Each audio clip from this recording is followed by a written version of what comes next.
Hello, and welcome to another episode of Be a Leader podcast, where we talk about current events in sports, military, and business through the lens of leadership.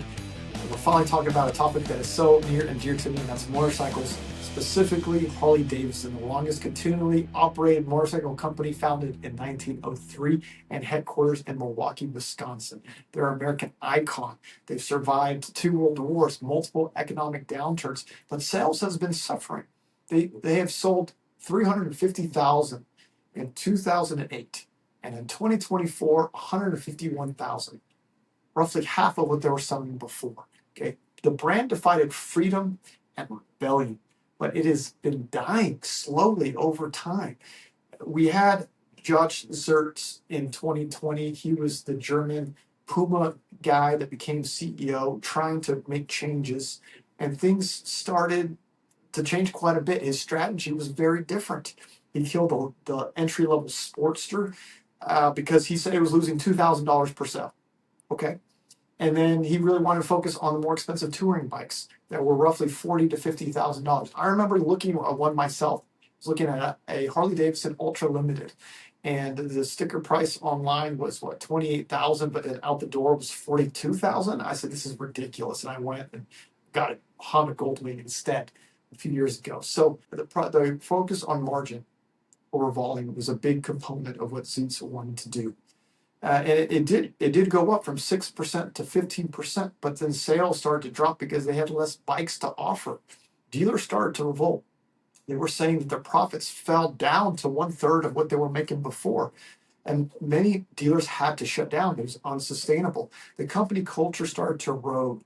He changed policies like remote. We'll talk about that here in a little bit. The culture started to deplete. There was a proxy fight to make him go away, to kick him out. He survived that proxy vote in May of 2025, but then 4 months later announced that he was going to retire soon. And then Zeitz left as CEO and entered Andie Starrs in October of 2025. He could not be more different. He was not a German. He was an American guy. He was the CEO of Topgolf, a place you go for fun. He was the CEO for Pizza Hut internationally, a place you have, I guess, a good time over pizza, right? Very different background than what Zeitz had. And things have changed in the first 6 months. New bikes, we'll talk about that soon. Focus on dealerships, we'll talk about that too. Stock went up 48% in 2 months. So what can we learn about this change that's been happening with Harley-Davidson? The first thing we can learn is there is such thing as over-optimization. Okay, we can optimize so much that we lose the soul, the fun, the joy of things. All right, and let me give you an example that I've seen before. A few years ago, I took part in a study for grocery stores. I was like, okay, well, I cook mostly at home, and I do pretty much all the grocery shopping. I'm curious. I've never been in a study. Let's go figure this out. See what it's like. So it turned out to be a study for Aldi, which is a German grocery store.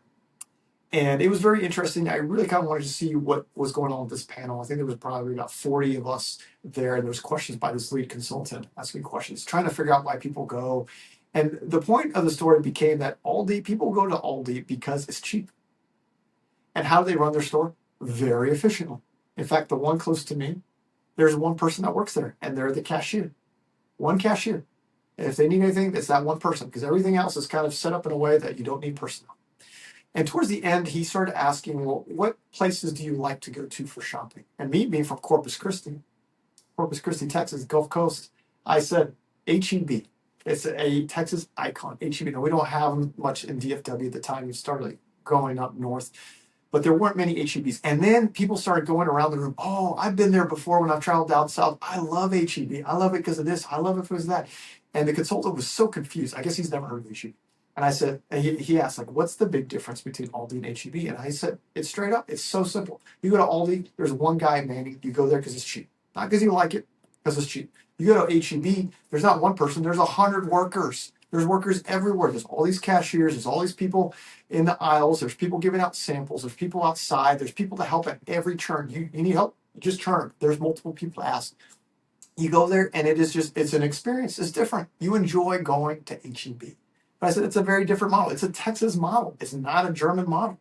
And so when we come back to here with Zeitz, what he was doing, he was a very German-minded person. I'll give you another example, going back to motorcycles. There's this cultural thing in Germany where efficiency is extremely important. For example, motorcycles, people talk about how low its speed can you go in sixth gear. In the American mindset, who cares? Who gives two damns? I want the power. Is it second gear? If it's third gear, I'll be there. Not till overdrive, over 65, 70 miles an hour, I'll go to sixth gear. But there, it's like, can I do sixth gear at 25 miles an hour? At 20 miles an hour, I want to get to sixth gear as quickly as possible because then I am the most efficient. I save the most gas, the most efficient. That just makes sense, right? It's a very different mindset. That never crossed my mind. When I heard that, I said, that's ludicrous. But it's a different culture. It makes sense over there. Doesn't make sense over here. But that was part of the challenge, is bringing some of these German styles over here to the United States, having a German CEO lead a very iconic American motorcycle company. There was those challenges. And we're going to see that more challenges now with over-optimization when it comes to AI. We're starting to live in the revolution of artificial intelligence. And we're seeing things happen in different companies, massive layoffs in some places, people training AI to replace them. This is going to be a big change. And the key, I think, with this lesson, again, there is such a thing as over-optimization. You can't optimize the soul of the company out of the company. Find ways to use AI to increase proficiency with the people that you have. Don't make it just a company full of computers, because people are going to feel it. It changes. You got to keep the soul of the company. Find ways to keep the joy, to keep the fun, to keep the company. Use the tools to help that, not eliminate it. I think that's a huge component, okay? And another little thing here. Motorcycles, it's not about efficiency. It's about joy. I see often on comments on forums online where people are asking, well, how much is it to maintain? What issues do you have breaking down? And there's always someone who brings it back center and be like, dude, motorcycles, it's all about smiles for miles. Okay. If you're worried about the maintenance, you're focused on the wrong thing. Get on the bike. Do you enjoy it? That should be your primary criteria. Okay. Maintenance should be somewhere down. Okay. It should not be the primary. So there's the focus. Let's make sure that we're not over optimizing. Let's go on to our second point here. Good stakeholder relationships are a necessity. It is a requirement. There's over 500 dealerships for Harley-Davidson in the United States. They are the hands of the company. Okay, I don't interact with Harley-Davidson corporate. Okay, I interact on my motorcycle and where the motorcycles are. And if you've never been to a dealership on a Saturday, go check out your local dealership on a Saturday. They usually always have free beer. There's music. There's bikes outside. There's a lot of people that just go hang out. Sometimes they have events. Sometimes they have bike washes. There's different things that have barbecue. They try to make a little celebration pretty much every Saturday. You can go check it out. But that's where people touch Harley-Davidson culture. They see other people riding, they interact. Just go spend an afternoon. I have so much fun just talking motorcycles. But that is the hands. And what Zeitz did was prioritize the corporation, the profit of the corporation, over dealers. Dealers were not the priority for him. And he was quoted saying, if you want to transform in this business, not everyone is going to be part of the journey. AKA, join us or leave. And people didn't like it. People did start leaving until he had to leave himself. Okay? He was not prioritizing his people. He was prioritizing a strategy that he was married to and thought was the best thing for the company, the corporation. Right? Starrs changed this when he came in. He made dealers the number one priority. His goal was to double their profits in 2026 and quadruple their profits by 2029. And as we'll talk more about later, he's bringing back entry bikes again. He's bringing back the Sportster. We'll talk about the Sprint as well. He's also making online orders going to the dealership, so people go pick up their online order at the dealership, so they get to touch a little bit more of the brand. Okay, so this is the question: who are you without your people? People are your number one asset. Who are you without them? I'll tell you, in the Marine Corps, being an officer in the Marine Corps, I was nothing without my Marines. Sure, I'm strong, I'm capable, I will get the job done, but who am I without my Marines? All right, I need my Marines. We'll train together, we'll fight together. That's what's the beauty of the Marine Corps. Okay, I'm not a solo operator. There's other people that do that type of stuff. The power of the Marine Corps is very strong war fighters together.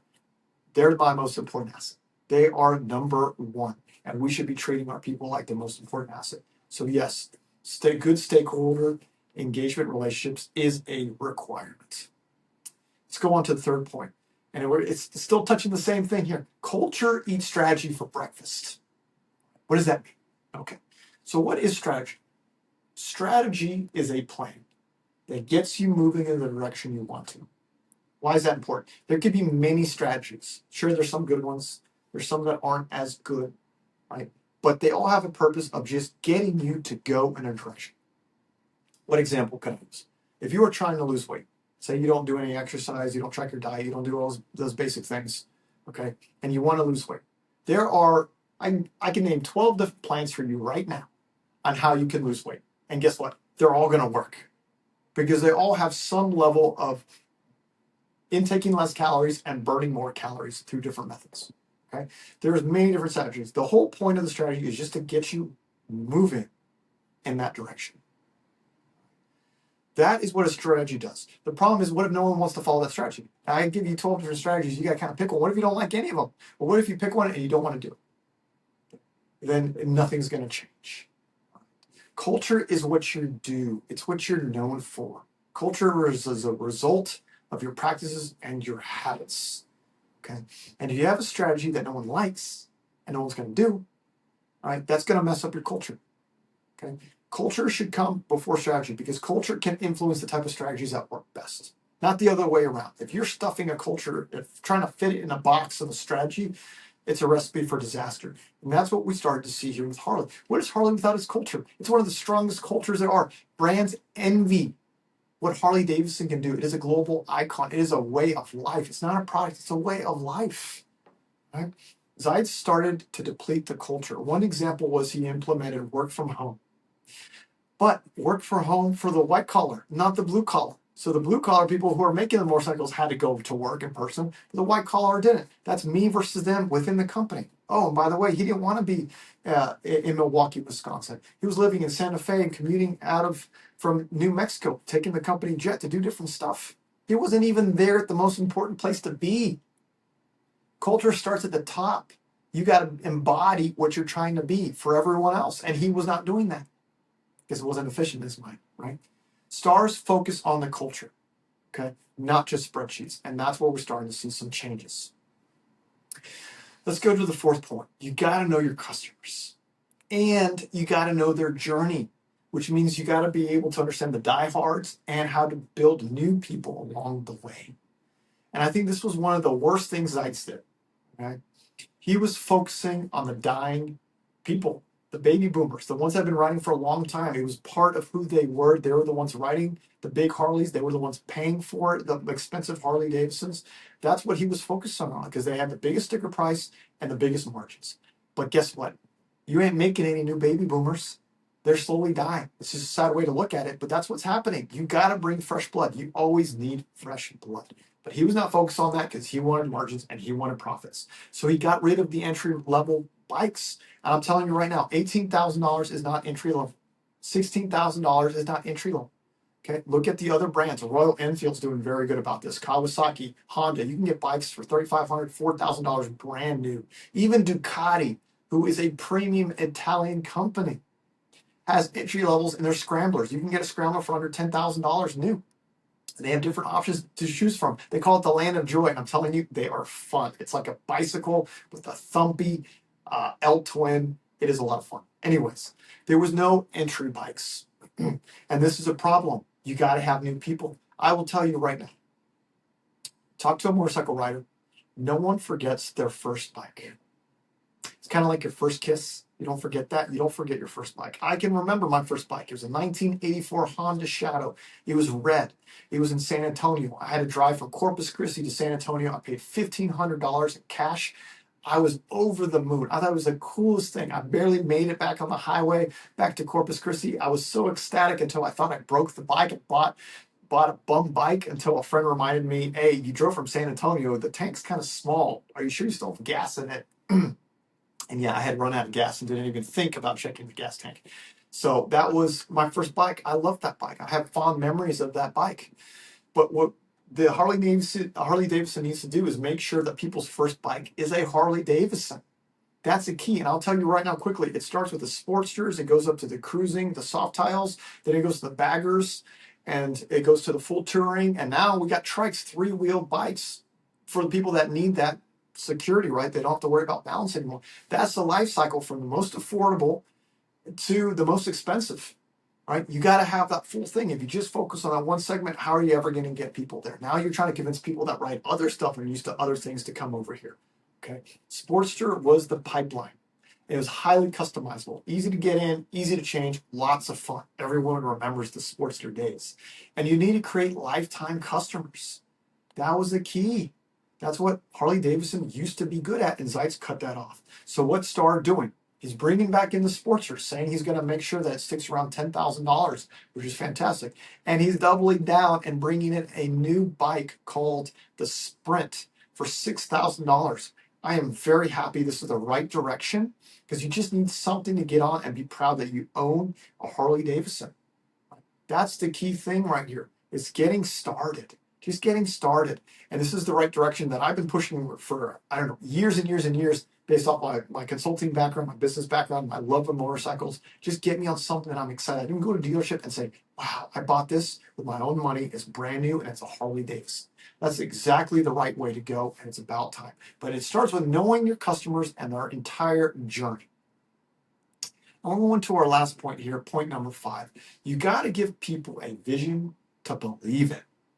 It is so simple. Zeitz optimized for the company, for the corporation, not for dealers and not for riders. Okay? Who are the most important part? Who are you without your dealers and your riders? All right? Starrs changed. His words are, I want to focus on joy and swagger. The joy of riding a motorcycle and the swagger that comes from the rumble that only Harley can give you. Right? He wants happy customers, he wants happy dealers, and he's empowering his dealers to make that happen. And things are changing. And the results speak for themselves. I've said the last 2 months, stocks got up 48%. For Q1, sales went up 14% year over year. Sales are expected to go up for the first time in 5 years. Dealers are happier, I know, because I go talk to them. Right? Things are changing. Leaders must influence by inviting people to believe in. And I'll bring quickly a story. When I did artillery in the Marine Corps, I was training in the desert for weeks and weeks and weeks. And if you don't know, artillery is probably one of the most demanding jobs you can do in the military because it's 24-hour operations. You can be shooting at any time. You can be moving at any point in the day or night. There's all types of ammunition. It's very heavy. It's very demanding. So when you're going for weeks, you're just going nonstop. And there was this point where the Marines were just getting tired.